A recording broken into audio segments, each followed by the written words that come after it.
Your Majesty, that is my daughter. The widow's whisper shattered the Vampire King's composure as she pointed at the portrait hanging in his private gallery. The freckled girl with brown hair was Isla, stolen 3 years ago and erased from existence by his agents. The ancient ledger in King Rowan's hand cracked as his red eyes snapped toward her, because if this maid was telling the truth about the child sustaining his curse, he'd committed a crime that no amount of immortality could justify. Your Majesty, that is my daughter. Morel's whisper shattered the hushed reverence of the portrait gallery. The feather duster slipped from her trembling fingers, clattering against the marble floor as her eyes locked on the gilt-framed portrait hanging between two sconces, where warm candlelight illuminated a painted face she'd thought lost forever. A freckled girl with brown hair and haunted, knowing eyes. The leather-bound ledger in King Rowan Thornavale's hand cracked. Not dropped, cracked. The ancient binding splitting down the spine as his smoldering red gaze snapped toward the trembling maid. The air in the gallery grew thick, oppressive. Behind him, head steward Corvin and court sorcerer Aldrich exchanged looks of alarm. What did you say? The Vampire King's voice was silk over steel. Morel's throat constricted, but she forced the words past the knot of grief and hope. That girl in the portrait. Her name is Isla Hartwood. She's my daughter. She's been missing for 3 years. A tremor ran through King Rowan's frame, so subtle that only the ancient sorcerer noticed. But Morel saw it. She saw the carefully constructed mask slip for a fraction of a heartbeat. Impossible. His words cut like a winter blade. That portrait depicts one of the castle's wards. A child under my protection. No connection to any widow. She was taken from me, Your Majesty. Tears burned tracks down Morel's face, and she abandoned all pretense of servitude, stepping forward with a mother's desperate courage. She has a small birthmark on her right shoulder, shaped like a crescent moon. She's terrified of the dark but loves thunderstorms. She used to hum a melody, no words, just this lilting tune our family has passed down for generations. And her breath hitched. She always tucked her hair behind her left ear when she was nervous, never the right. The portrait trembled in King Rowan's peripheral vision. He crossed the distance between them in 3 inhuman strides, his long silver-gray hair shifting like a curtain of moonlight. Look at this face, he commanded, his voice low and dangerous. Look closely. This is a child of Thornvale, not some peasant's lost daughter. Morel's voice broke, but she didn't step back. She called me Mama Bird because I used to worry over her like a hen. No one else ever called me that. Just Isla. The ancient vampire's jaw tightened. His eyes, those burning red eyes, flickered to the portrait, then back to Morel. That melody. His curse required the presence of innocent children, and each one had been carefully selected, their pasts erased, their families paid off or silenced. But he'd never asked their names. Never wanted to know. The sound of soft footsteps echoed through the gallery. A young servant boy appeared in the arched doorway, no older than 10, clutching a silver tray. My lord, the evening repast is. Return to the kitchens. Now. King Rowan's command was absolute, but his voice lacked its usual venom. The boy hesitated, his frightened gaze finding Morel's tear-stained face. Something in the widow's expression, raw maternal grief worn openly, softened the child's fear. Morel managed a trembling smile despite her tears. It's all right, sweetheart. Just a conversation. The cook will be wondering where you are. The boy lingered a moment longer, as if memorizing her face, then fled down the corridor. When his footsteps faded, King Rowan's iron control finally fractured. He turned slowly back to the portrait, staring at it as if seeing it for the first time. Then he sank into the cushioned bench beneath the gallery windows, the first time in living memory anyone had seen the Vampire King lose his composure. Tell me everything. His voice was raw, almost human. Every detail you remember of this child. Morel wiped her face with the back of her hand and stepped closer, her fear dissolving into the desperate need to be believed. Isla had that crescent birthmark on her right shoulder. I used to kiss it every night before bed and tell her the moon was watching over her.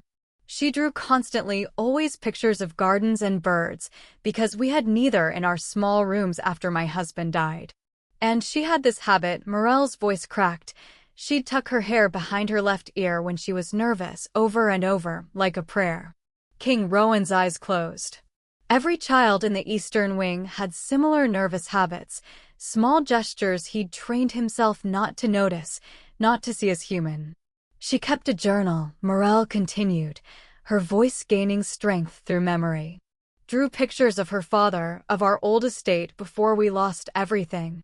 She talked about him constantly, about how he used to carry her on his shoulders through the orchards. And she'd hum that melody, the one my grandmother taught me, that her grandmother taught her. A song that belonged to our family alone. The Vampire King's hand rose to his face, covering his eyes.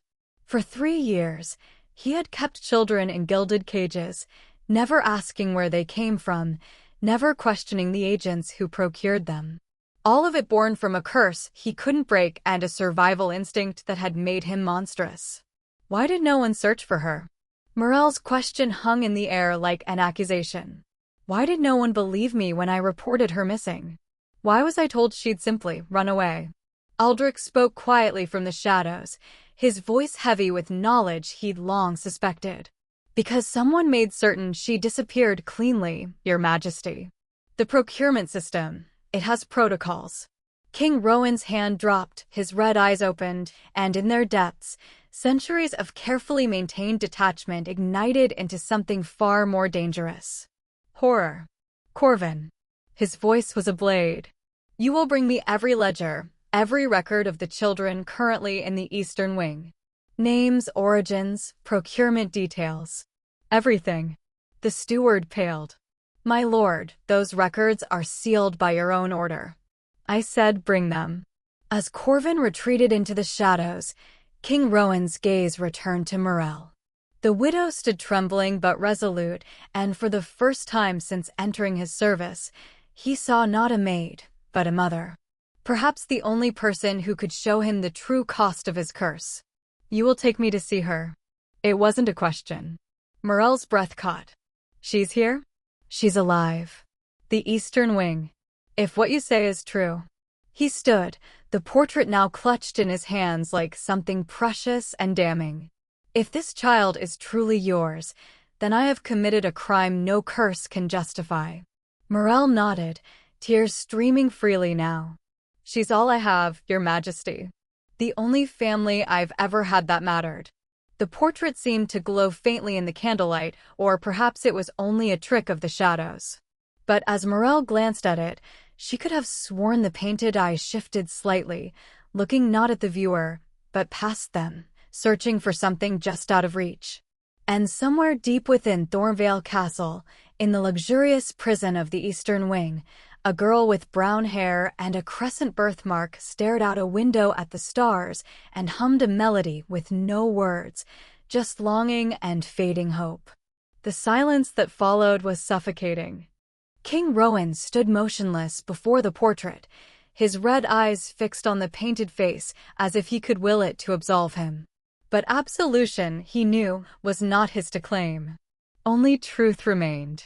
And the truth was walking beside him now, in the form of a widow who refused to stop searching. The servants' quarters were a warren of narrow corridors and cramped cells carved into the castle's lower levels, where candlelight barely penetrated the perpetual gloom. Morel sat on the edge of a thin straw mattress, her hands still trembling from the confrontation in the gallery. The other maids had given her a wide berth since her return, their eyes averted, their whispers sharp as broken glass. All except one. Elspeth was ancient by human standards, perhaps 70, perhaps older, her face a map of wrinkles and her hands gnarled from decades of service. She'd been at Thornvale longer than any living servant, and when she settled onto the bench beside Morel with a heavy sigh, the weight of terrible knowledge seemed to bow her shoulders. You shouldn't have said anything, girl. Elspeth's voice was barely above a whisper, her eyes fixed on the stone floor. Some truths are kept buried for good reason. Morel's joy tightened. That's my daughter in that portrait. I have every right to. Rights? Elspeth's laugh was bitter as ash. You think rights matter in a place like this? You think maternal love is stronger than a curse 3 centuries old? She turned her rheumy eyes on Morel, and in them was a sorrow so deep it seemed bottomless. Let me tell you what you've walked into, widow. Let me tell you what King Rowan Thornvale truly is. The old woman glanced toward the doorway, ensuring they were alone, then leaned close enough that Morel could smell the lavender soap she used. The king is cursed. Has been since the Blood Wars, when a rival covens which placed a dying hex upon him as revenge for her execution. It's a blood affliction slow, insidious. Without intervention, it turns him feral. Mad. A mindless beast that would tear through this castle and beyond, killing everything in his path until someone powerful enough put him down. Morel's breath caught. What kind of intervention? Elspeth's expression darkened. Children. Specifically, children with what the court sorcerers call untainted innocent blood. He doesn't drink from them, gods, no. He doesn't harm them physically at all. But their proximity sustains him. Like sunlight sustains a flower, their innocence keeps the madness at bay. Horror crawled up Morel's spine like ice. Where are these children? The eastern wing. Sealed off from the rest of the castle. They live in luxury, fine clothes, good food, warm beds. Tutors even. But they're isolated. No families. No memories of where they came from. The king's agents ensure that. Elspeth's voice dropped even lower. And when they age out, when puberty hits, or when emotional trauma makes them too aware, too scarred, they're released. Given gold, given new identities, and their memories of this place are erased. Dark magic, clean and thorough. Morel's hands clenched into fists. Erased? They leave believing they've been at a boarding school for orphans. They remember kindness, structure, education.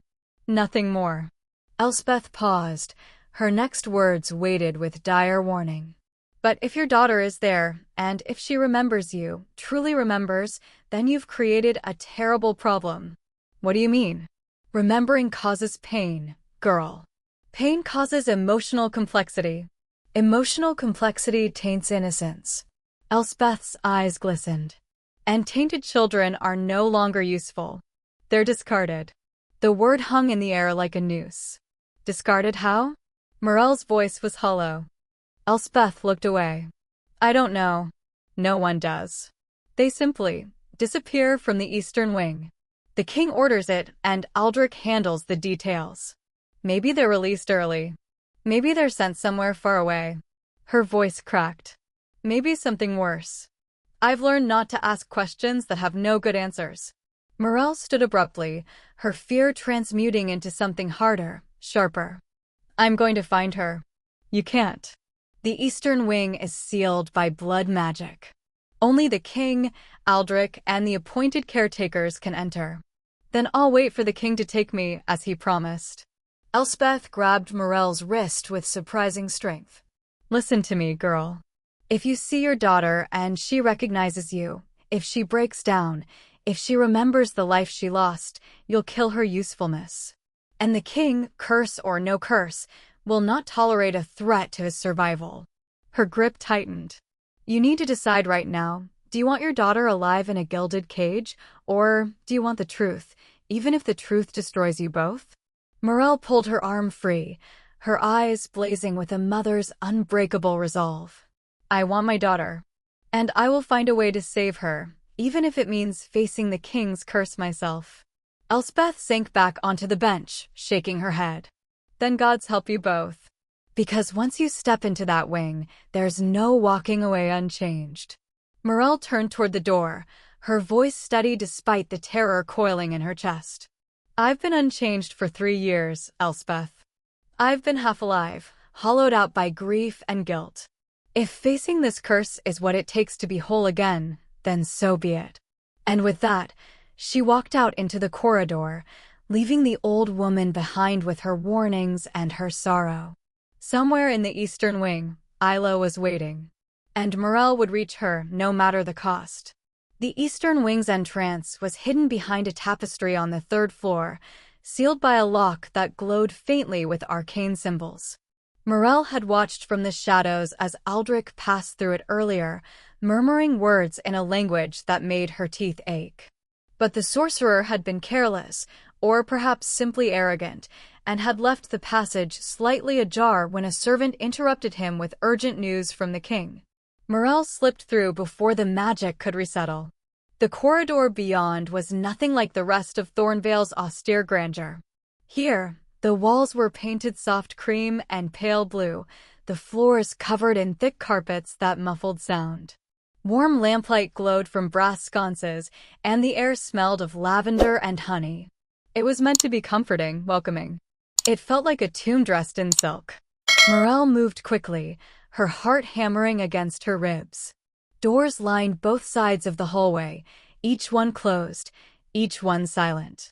She tried 3 before she found the one that opened under her trembling hand.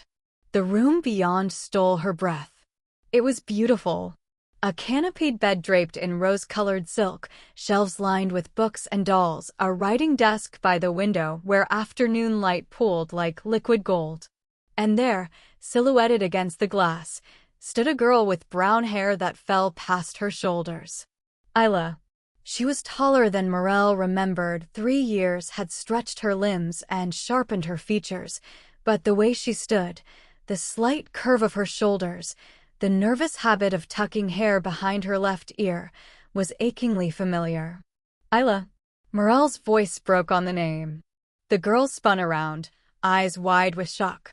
For a heartbeat, recognition flickered across her face, then it shuddered closed, replaced by fear and confusion. She stepped back, her hands rising defensively. Who are you? How did you get in here? The words were a knife to Morel's chest. Isla, sweetheart, it's me. It's Mama. No. Isla's voice was sharp, brittle. No, you're not. My mother. The girl's breath came faster, her eyes darting toward the door as if expecting guards. You need to leave. If they find you here, they'll punish both of us. Morel took a slow step forward, hands outstretched, non-threatening. I know what they told you. I know what you believe. But I need you to listen to me, just for a moment. They said you sold me. Isla's voice cracked, tears gathering at the corners of her eyes. When Father died and we had no money, you sold me to the king's men. They gave you gold and you let them take me. That's why I'm here. That's why I'll never leave. Morel's knees buckled. She sank to the floor, her hands covering her face as sobs racked her body. No. Oh gods, no. Isla, that's not true. None of it is true. Then where were you? The girl's voice rose, years of carefully buried pain erupting. Where were you when I woke up in a strange carriage? Where were you when I cried every night for months? Where were you? Morel looked up, tears streaming down her face. Searching. I was searching everywhere. I reported you missing.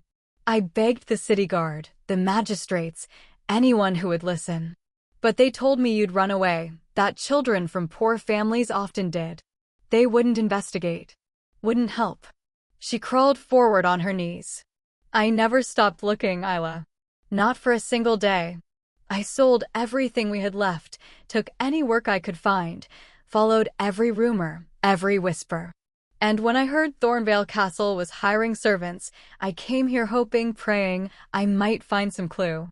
I never imagined you'd be here. I never imagined. Her voice broke completely.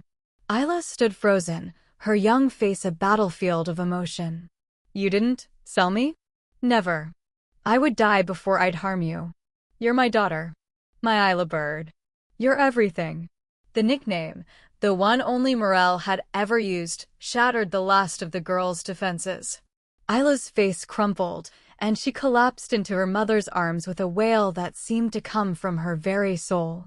Morel held her tight, rocking her the way she had when Isla was small, whispering love and truth and promises into her hair. I'm here. I found you. I'm never letting go again. They wept together on the soft carpet, 3 years of separation and lies dissolving in the desperate embrace. Neither heard the door open. Neither saw the figure that filled the doorway until his shadow fell across them both. King Rowan Thornvale stood motionless, his red eyes wide with something between fury and devastation. His hands clenched and unclenched at his sides, and when he finally spoke, his voice was a raw whisper. "You've doomed her." He looked at Morel with an expression that might have been accusation or grief or both. "And doomed me." The temperature in the room plummeted. And in Isla's trembling hands, Morel felt the first flutter of something changing, the fragile, terrible transformation of innocence touched by truth. Morel was escorted to the king's private study an hour before dawn, when the castle was at its darkest and most silent. 2 guards flanked her through corridors she'd never seen before, past doors sealed with magic and halls that seemed to breathe with ancient power. They left her at a heavy oak door carved with thorned roses, and she entered alone. King Rowan stood before a massive window overlooking the valley, his silhouette stark against the pre-dawn gray. He didn't turn when she entered, and for a long moment, the only sound was the crackling of the fireplace. "Do you understand what you've done?" His voice was quiet, almost conversational, which made it more terrifying than any shout. Morel clasped her hands to keep them from shaking. "I found my daughter. You've killed her." He turned then, and Morel saw that his face was drawn, shadows pooling beneath his red eyes in a way that made him look ancient and desperately tired. "And you've killed me in the process. I don't understand." "No, you don't." He crossed to a cabinet and poured amber liquid into a crystal glass with hands that trembled almost imperceptibly. "The curse that sustains me requires something very specific, untainted innocent blood. Not consumed gods, not that. Simply proximity. The presence of a child who hasn't yet been scarred by the world's cruelty. Whose hope is still pure. Whose trust is still intact." Morel's stomach turned. "Isla was perfect," he interrupted, his voice sharp. "For 3 years, she provided exactly what I needed. She grieved, yes. She was lonely. But she believed the lie we told her. She accepted her circumstances. She remained, in the way the curse defines it, innocent." He drank deeply, then set the glass down with a sharp click. "Until you walked into that room and shattered everything. I told her the truth. You gave her hope." The words exploded from him, and for the first time, Morel saw the careful mask crack completely.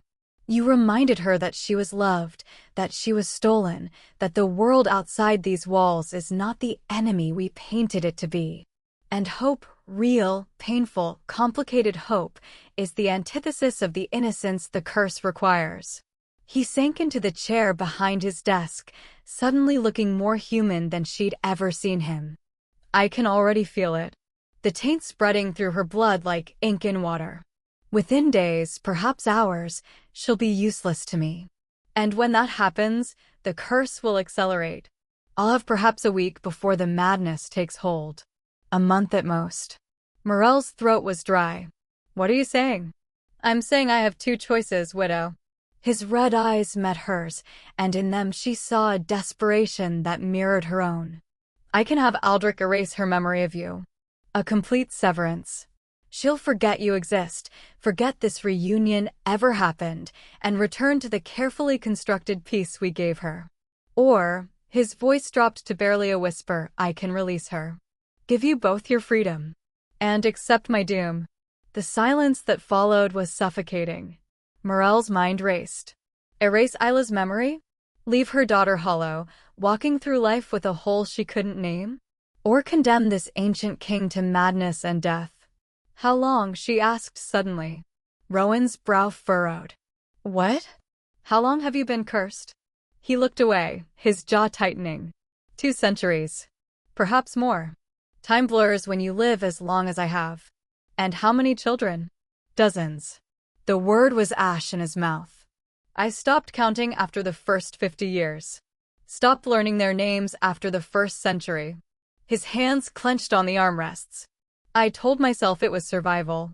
That I was a king with responsibilities, that my existence protected this realm from the chaos that would follow my death.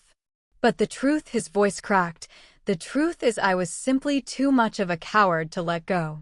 Morel saw it then. Past the monstrous actions, past the terrible system he'd built, past the centuries of stolen childhoods. She saw a man trapped in a cycle he hated, perpetuating harm because the alternative was oblivion, and hating himself more with each passing year. "Let me stay with her," Morel said quietly. Rowan's head snapped up. "What?" "Let me stay in the eastern wing with Isla. Let me be part of her life here." She stepped forward, her voice gaining strength. "You said the curse requires innocence. But maybe you've been defining it wrong. Maybe innocence isn't ignorance or isolation. Maybe it's the ability to love and be loved despite the pain. To trust despite betrayal. To hope despite loss. That's not. You don't know." Her eyes blazed. "You've never tried. You've kept those children locked away from anything real, anything meaningful, and called their emptiness purity. But what if real innocence is stronger than that? What if it can survive truth?" King Rowan stared at her as if she'd spoken in a language he'd forgotten. "Let me try," Morel whispered. "Let me stay with my daughter and prove that love doesn't taint innocence, it protects it." The Vampire King closed his eyes. And for the first time in 2 centuries, he allowed himself to hope. The blood moon rose like a wound in the sky, casting crimson light through the ritual chamber's vaulted windows. The room was ancient, older than Thornvale itself, carved from black stone and inscribed with runes that pulsed with sickly luminescence. Candles burned in concentric circles around a raised dais, their flames the color of arterial blood. Morel stood behind a line of guards, her hands clasped so tightly her knuckles were white. King Rowan had allowed her to witness the ritual, though she suspected it was less mercy and more a desire for her to understand what she'd set in motion. Aldrich stood near the altar, his face grave, his hands already weaving preparatory incantations that made the air taste of copper and ash. Then they brought Isla in. The girl was dressed in a simple white gown, her brown hair unbound, her feet bare against the cold stone. Her eyes were wide with terror, darting from the circle of flames to the king to her mother. When she saw Morel, her expression crumbled, and she reached out instinctively before the attendant caretaker gently but firmly guided her toward the dais. "Mama, it's all right, sweetheart." Morel's voice cracked. It was a lie, and they both knew it. King Rowan stood at the center of the circle, his long silver hair unbound, his black robe stark against the crimson light. He looked like a figure from an ancient painting, beautiful, terrible, utterly inhuman. But when his eyes met Isla's, Morel saw something flicker in their depths. Regret. "Begin," Aldrich intoned. Rowan raised his hands, and his voice filled the chamber, words in the old tongue, syllables that resonated in the bones and made the candle flames bow and dance. The runes on the floor blazed brighter, and Isla gasped as invisible tendrils of magic reached toward her, seeking, testing, tasting the essence of her blood. And then the magic recoiled. The light flickered. The runes stuttered. Rowan's chant faltered, his eyes widening in shock and dawning horror. "No," Aldrich breathed. "The signature, it's corrupted." The magic lashed out like a wounded animal. The candles exploded into pillars of flame, and King Rowan staggered, his hands flying to his chest as the curse, denied its sustenance, turned on him with savage hunger. He convulsed, his body arching backward, and the inhuman shriek that tore from his throat echoed off the stone walls. Isla screamed. Morel didn't think. She shoved past the guards, their shouts lost in the chaos, and ran toward the dais. The heat was overwhelming, the magic a physical pressure trying to repel her, but she fought through it and reached her daughter just as Isla collapsed to her knees. "Mama!" The girl's voice was raw with terror. Morel pulled Isla into her arms, cradling her head against her chest the way she had when Isla was small and frightened of storms. Around them, the ritual chamber burned and twisted, the curse raging through King Rowan's body as he thrashed on the stone floor, his eyes rolling back, his form beginning to warp into something feral and monstrous. "You are not broken," Morel whispered fiercely into her daughter's hair, her voice cutting through the maelstrom. "You are not tainted. You are loved, Isla. You are so deeply loved.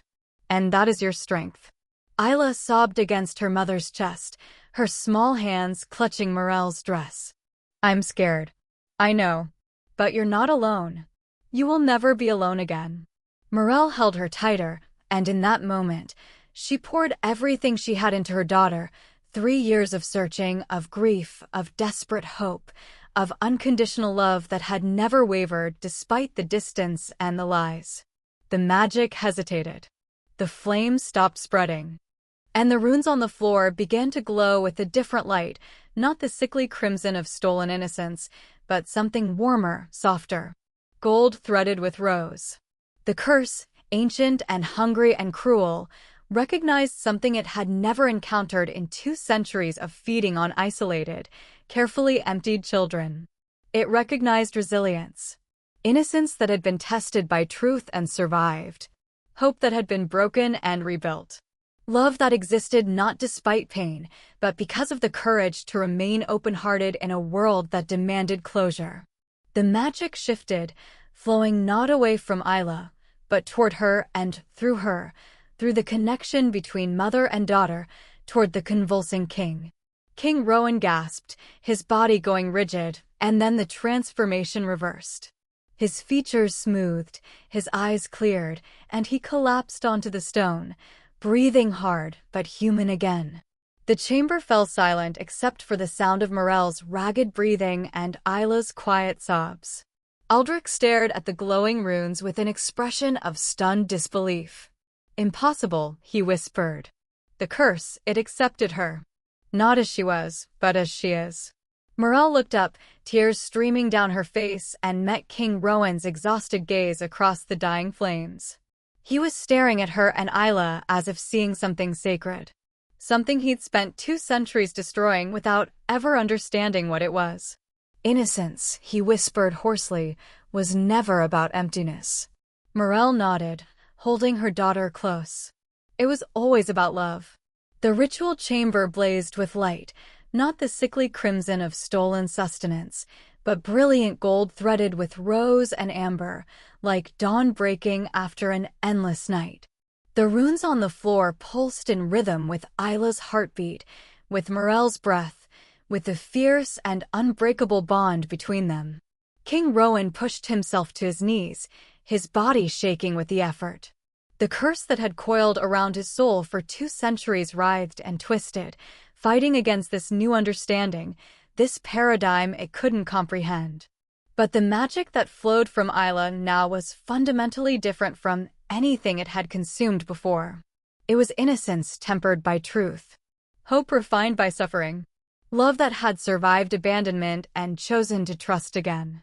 The curse couldn't feed on it because it wasn't empty. It was full. Aldrich stepped back from the circle, his aged face illuminated by the transformation occurring before him. "My lord," he breathed, "the binding, it's changing. The curse is rewriting itself." And it was.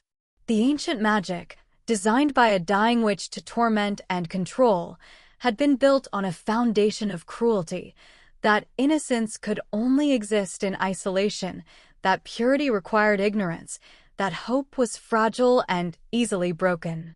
For 2 centuries, it had fed on children kept carefully hollow, their innocence preserved through emotional starvation. But Isla was not hollow. She had been lied to, isolated, made to believe her mother had abandoned her. She had suffered. And yet, when given the truth, when offered genuine love, she had not broken, she had opened. She had chosen to trust again, to hope again, to love again. That was innocence in its truest form. And the curse, confronted with something it had never been designed to encounter, shattered. The light exploded outward in a wave that extinguished every candle and sent Aldrich stumbling backward. King Rowan cried out not in pain, but in release, as the binding that had wrapped around his heart, his blood, His very existence for centuries unraveled like thread pulled from ancient cloth. He collapsed forward, his palms striking the stone floor, and for the first time in 200 years, he felt the curse's absence. Silence. Not the hungry, demanding silence of magic barely held at bay. Just peace. Morel held Isla close, both of them trembling in the aftermath. The girl's face was buried against her mother's shoulder, and Morel could feel her daughter's tears soaking through the fabric of her dress. "Is it over?" Isla whispered. "Yes, sweetheart." Morel pressed a kiss to her daughter's hair. "It's over."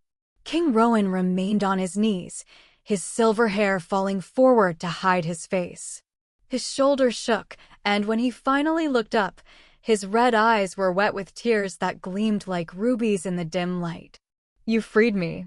His voice was raw, broken. "Not by giving me what I demanded, but by showing me what I'd never understood." Morel met his gaze steadily, one hand still cradling Isla's head. "Innocence was never yours to take, Your Majesty. It could only ever be freely given." Rowan's composure, the ancient, terrible control he'd maintained for centuries, crumbled completely. He bowed his head, and when he spoke again, his words were thick with grief and shame. "I have committed atrocities. Dozens of children, stolen from their lives, their memories violated, their childhoods consumed for my survival. I told myself it was necessity. I told myself I was protecting the kingdom." He looked up at Morel and Isla, his expression naked with remorse. "I was only protecting myself from the consequences of my own cowardice." Morel said nothing. She would not offer easy forgiveness for crimes that weren't hers to absolve. But she saw his transformation. And she saw the possibility of atonement. "What will you do now?" she asked quietly. King Rowan rose slowly to his feet, and, even diminished, even freed from his curse, he carried the weight of his centuries with terrible dignity. "I will dismantle the system I built. Every agent who procured children, every official who falsified records, every enchantment that erased memories, all of it will be exposed and ended." He turned to Aldrich. "Beginning with the Vale archives. Unseal them. Find the names of every child who passed through the Eastern Wing. We will locate them, restore their memories if they wish it, and offer restitution." Aldrich bowed, his expression grim but approving. "It will take years, my lord." "Then we begin now." Rowan turned back to Morel. "I cannot ask your forgiveness. I have no right to it. But I can offer you something else, my kingdom's resources, my protection, and my alliance. Stay at Thornvale not as servants, but as guests. Help me ensure that what was done to your daughter is never done to another child again." Morel looked down at Isla, whose eyes were still red but clearing, and saw in her daughter's face the question. Isla nodded slightly. "We'll stay," Morel said. "Not because we forgive you, but because this work matters. And because someone needs to make certain you follow through." For the first time, something that might have been a smile ghosted across King Rowan's ancient face. "I would expect nothing less." 3 months later, Morel stood in the portrait gallery with Isla at her side. The portrait of the freckled girl in the golden frame had been moved, not removed, but repositioned. And beside it now hung a new painting, commissioned by the king himself. It showed a woman and a girl standing together, the woman's hand resting protectively on the girl's shoulder, both of them facing forward with expressions of quiet strength. They wore simple clothes, not the finery of nobility, but their bearing was regal nonetheless. Mother and daughter. Unbroken. "It's beautiful," Isla whispered, tucking her hair behind her left ear in that familiar nervous gesture that made Morel's heart ache with love. "It's true," Morel corrected gently. "And that's better than beautiful." From the doorway, King Rowan Thornvale watched them, his red eyes no longer burning with hunger or desperation, but with something quieter. Something earned rather than taken. He was no longer a captor sustained by stolen innocence. He was a guardian, transformed by the radical power of a mother who had refused to abandon her child, and a daughter who had chosen to trust again despite every reason not to. The curse was broken, and in its place, something new had taken root. Not redemption, not yet, but the possibility of it. And that, Morel thought as she held her daughter close, was where all real transformations began.